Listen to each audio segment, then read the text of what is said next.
We are here live at Copa, Virginia, taking a look at the advanced under 188 pound division. We have Rustam Lawrence in the Storm, and we have Woodrow Jackson in the Pedro Sauer red and black. Both guys coming out aggressive with the hand fighting here. Yeah, this is a final match here at the men's advanced division. Potentially going to see an outside trip. Nice attempt at a lat drop there. Didn't have the chest-to-chest control that Rustam needed in order to finish that, but he responded pretty well and got back up to his feet. That's a nice response from him to a technique that didn't work out as intended. Yeah, you'll just see the athletes kind of modifying the game plan and the strategy as the match progresses. Woodrow with a heavy collar tie here. Yeah, he's getting his head just above Rustam's head and got kind of beating him a little bit in the head position. Those collar ties can end up being really useful because you really make the other person carry your weight.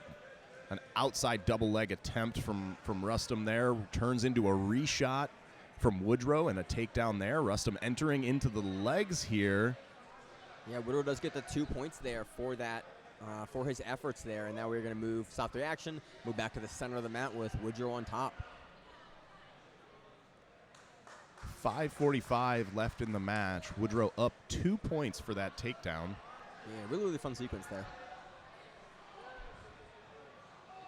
Close guard. These guys get a chance to settle in a little bit, start feeling each other out one more time. But Rustam really needs to put the action together here because he is down 2 points.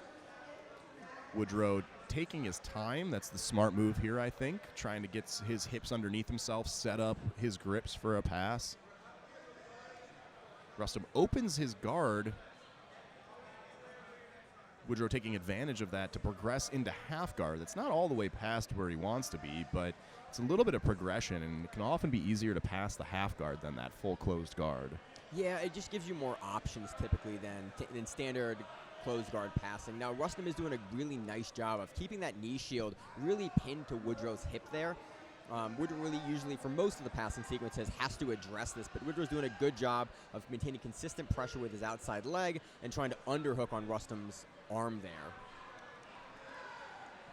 Woodrow backing out, opting to try to work some passing from this open guard position rather than that tight end half guard. Rustam working to enter back into that half guard. It's where he wants to be. Potential kiss of the dragon there turns into a toe hold from Woodrow. Really unconventional toe hold here. He's going to get his back taken. Rustam transitions up, and then Woodrow again is going to finish and come out to the top position. He's going to get an advantage for that. Interesting sequence there. And it's exciting. It's interesting when you see those sequences that ultimately ended up in no points because Woodrow ended up back on top where he came from, despite all of that action. But leaves with an advantage. Yeah, again, it's for Rustam. Really interesting kind of feature of the scoring system. We're going to restart the match because we're getting a little close to the edge here. Thinking about the safety of the athletes.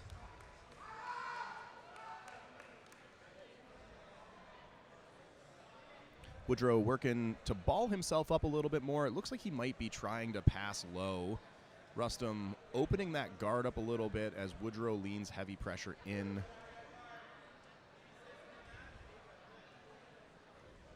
Yeah, I'm curious if we're going to see Rustam or Woodrow force back into the half guard. It seems like Rustam's really looking for the leg locks, and so that's a lot easier to start and enter those positions from the half guard. Woodrow seems pretty comfortable passing from the half guard there, and that's where he was sort of forcing the match and starting to get something going there with the passing. There's some nice outside passing, blocking the hip, going to look to go to north-south. But Rustam does a great job of starting to trap that arm. And we're back in a scramble sequence. Rustam comes to top here. If he can manage to keep Woodrow's back on the mat from this position, he will score 2 points. Woodrow turning over to Turtle, but Rustam has top position here. He ends up getting 2 points for that sweep. He does. He's now rolling through for what is looking like a Darce. Looking to enter it. Woodrow's going to end up on top.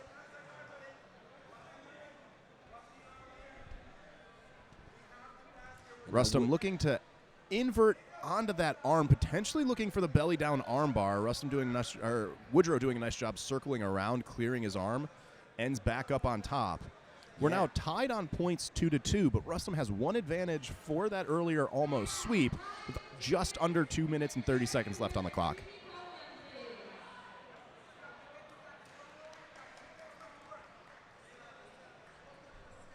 Now, if everything stays exactly the same for the remaining 2 minutes of this, Woodrow would lose this match because of that one advantage, but any points scored puts the scorer up in the match. Again, very, very close match. I'm curious to see if we're going to have Rustam elevate here Woodrow out of this passing position and go back to the legs and potentially look to sweep from there. That seems to be his MO. I think Woodrow potentially is going to change up his strategy now. He's starting to pin the same side arm instead of aggressively looking for that underhook position that leaves his body a little more over that knee shield and able to be lifted up. Woodrow moving his body weight forward on and off throughout this position.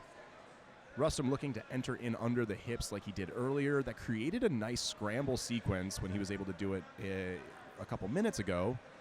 Woodrow does a nice job there, basically getting his hips back down and preventing the elevation from Rustam on the bottom here. It's potentially going to slow down his passing, but it is going to prevent what Rustam is looking to do and get underneath and elevate. However, with 1 minute left on the clock, this flattened half guard that Rustam is in could end up winning him the match. Rustam is up one advantage, and this position can be advantageous for Woodrow if he's able to get some shoulder pressure in into a cross-face position and really start to pass. But if Woodrow's not able to get that control and Rustam can keep those frames that he has set up in place, then it's going to be really hard for Woodrow to pass, and then he will end up losing this match with about 40 seconds left. Yeah, again, it's very close. I'm curious to see if we have Woodrow late in the match enter into the legs. It seemed like he had a couple of leg entries early, or if he's going to try to really lever everything he has into the passing sequence. He is sort of looking for a bit of a head and arm from this position from the half guard, but that is extremely hard to hit, at 188. 15 seconds left in the match. Rustam doing a nice job maintaining these frames, preventing Woodrow from passing the way that he wants to. Woodrow looking to get that inside hook, potentially to clear the leg that is trapped inside Rustam's half guard. He has 3 seconds to do it, though. And that's going to be time. It's going to get an advantage. We're going to go to ref's decision there. And I think that advantage came from that almost pass towards the end there. He had cleared his knee, and so I think that those final efforts from Woodrow really got him that match because he gains the ref's decision after that, too. Again, a really great sequence from both guys. Comes down to the wire, comes down to the referee decision. I think a great call. Again, great match from both competitors.